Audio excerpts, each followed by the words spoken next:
Olá, eu sou o professor Ricardo Henrique Aires Alves, da Universidade Federal de Pelotas, e vou apresentar para vocês o meu ensaio visual Azulejo, quando os desencontros de um painel cerâmico se tornam uma narrativa fotográfica. Este trabalho, ele tem uma origem, né, em fotografias produzidas a partir dos painéis presentes na igreja e no convento de São Francisco, em Salvador, né, na Bahia.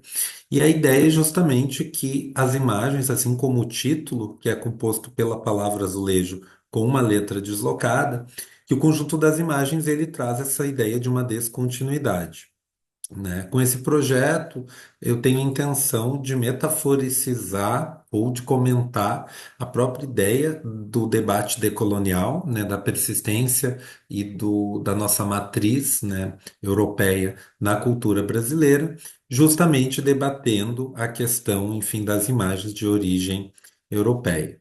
A ideia, então, né, que essas imagens são sempre imagens que apresentam o encontro de quatro azulejos, em- bem no rosto de certos personagens, e aí, a partir dessa descontinuidade, isso vai, né, unir esses fragmentos do painel, desses painéis, e criar uma outra imagem.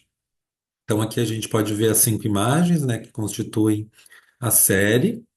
E quando a gente se aproxima delas, a gente vai perceber que, em primeiro lugar, o encaixe não é perfeito do rosto, né? Existem alguns desencontros, e às vezes a própria textura do painel cerâmico ela não é a mesma. A gente percebe aqui no painel superior esquerdo que parece ter uma textura diferente, né, dos que estão ao redor.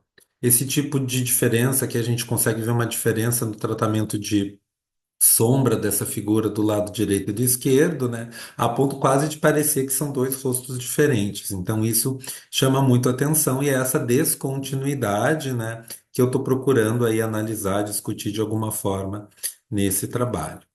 Então, aqui a gente tem um painel que tem uma intervenção ali para preservar, né, a integridade dele. A gente vê que algumas partes, inclusive, já foram, né, fragmentadas ali, se perderam. E nesse também, essa descontinuidade, essa falta ali de algumas partes está bem próxima do encontro entre as peças. Então, a ideia com essa série é justamente reconhecer esse padrão de um certo desencontro e pensar como ele pode, de alguma forma, metaforicizar, né, discutir a nossa própria questão decolonial na imagem e na arte.